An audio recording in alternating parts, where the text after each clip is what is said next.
Hello everyone, myself Mahesh Shetty. Now I am going to speak on a very important phenomenon or a very important variable of economics, inflation.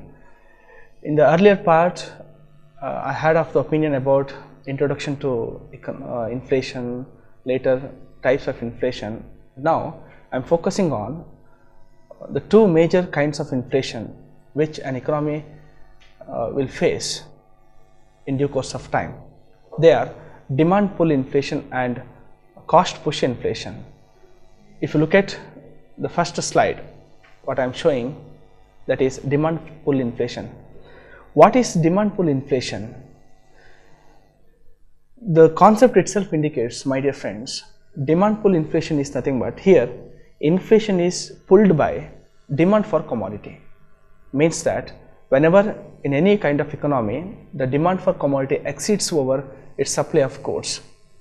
See, in a particular economy the demand for commodity is 100, the available commodity or supply of good is 50. See there is a huge gap between demand and supply.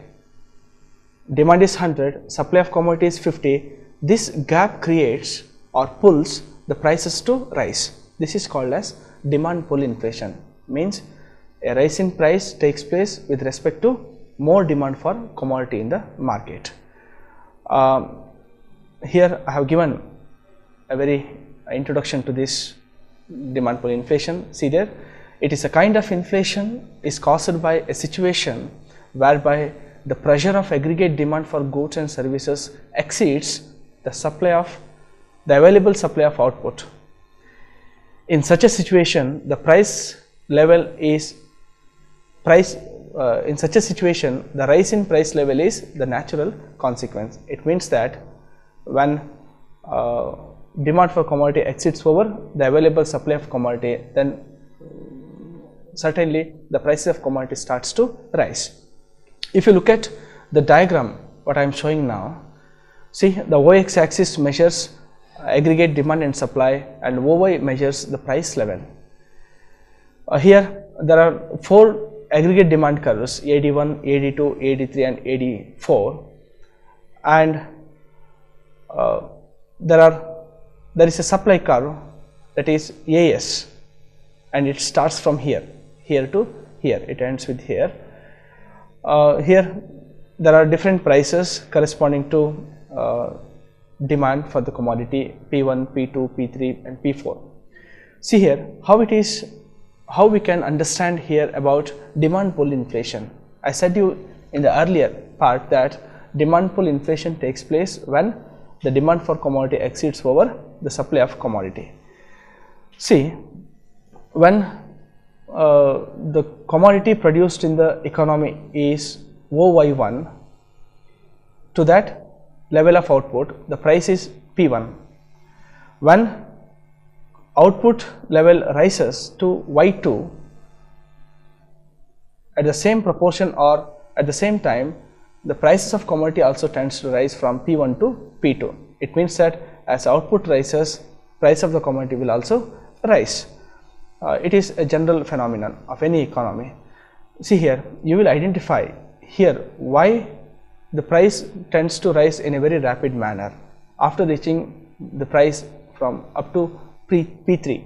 After reaching P3, why a price rises at a greater extent? See here, from P1 to P2 you could see a small difference, P2 to P3 a small difference, same what we had in P1 to P2, at the same level we are having P2 to P3. When P3 to P4 comes, see here, there are more gap, more difference than what we had in the earlier case. See, it is because of the fact that, see, when output rises up to Y2, the prices rises to P2. When output rises to YF level, YF means output at full employment level. I have to tell you what is full employment level. In economics, full employment is nothing but it is a situation wherein the economy utilizes optimally its all resources. It means that there is no resource left for the further process of production of goods and services. So when economy reaches to its full employment level, here the price rises to P3. It is the price to full employment level. Even after reaching the full employment level, suppose the aggregate demand rises or demand for commodity rises from this point to this point. It means that even though the economy reaches its full employment level, even after that point, suppose the economy has more of demand, the economy may not possible to extend its output level from YF to YF1, because the economy has already reached its full employment level.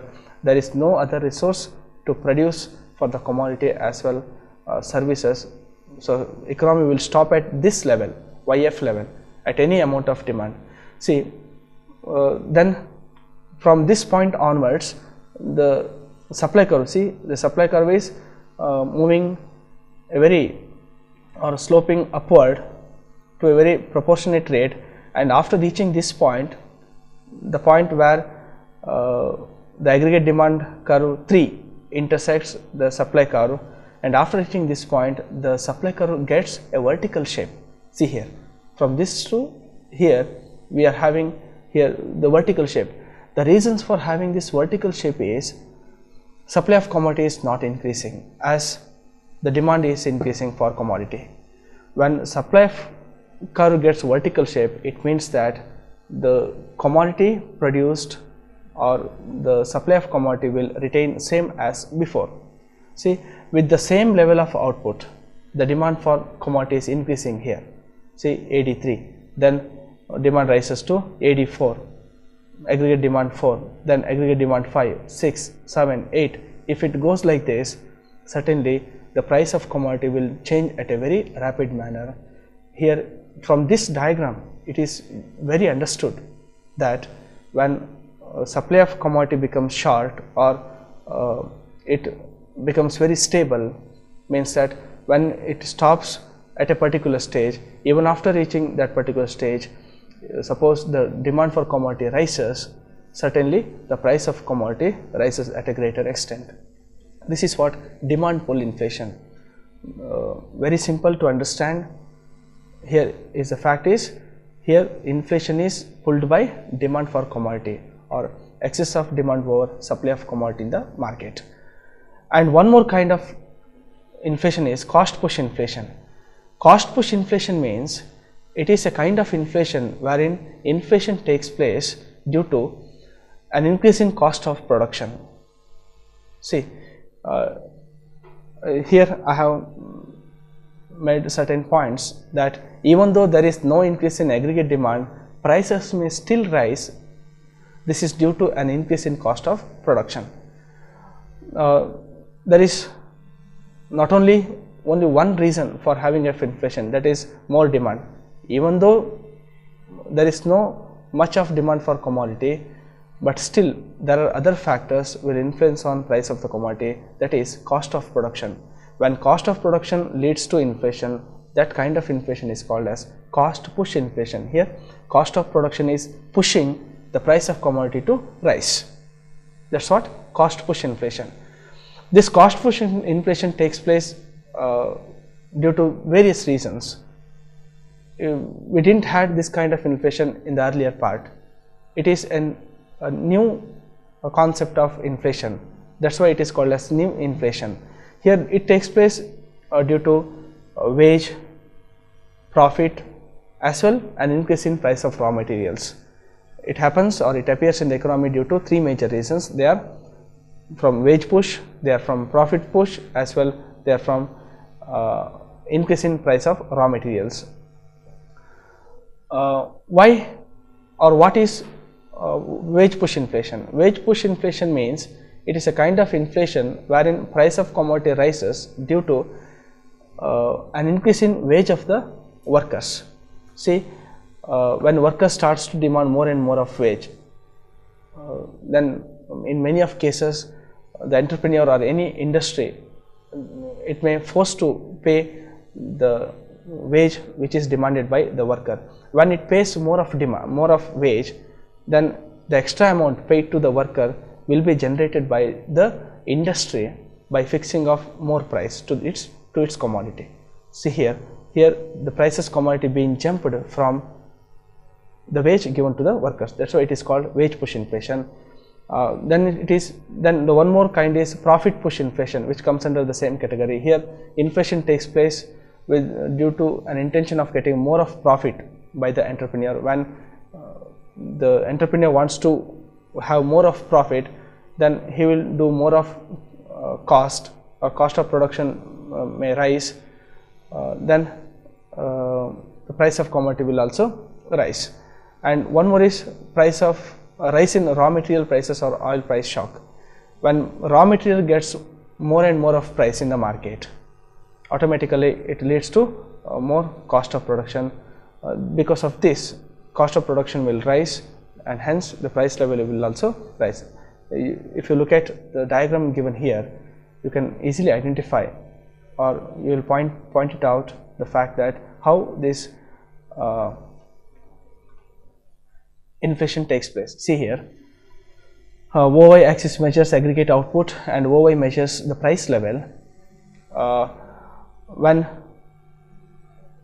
cost of production becomes more and more for any industry or entrepreneur, then it discourages any industry to produce goods and services. Then the production level becomes less.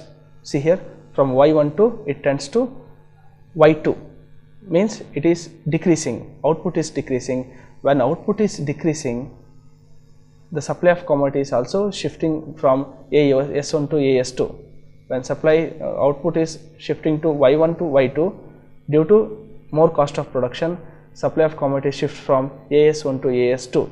The economy attains its equilibrium point E2, and hence price rises from P1 to P2, P1 to P2. This is due to more cost of production. See, with this diagram, we can easily identify or understand the fact that when cost of production becomes more and more, then certainly it discourages any producer to produce more and more of commodity. Surely it discourages the producer to produce goods. As a result, the output level comes down. As a result, the price of commodity will go up. Thank you for listening, my dear friends. Thank you and all.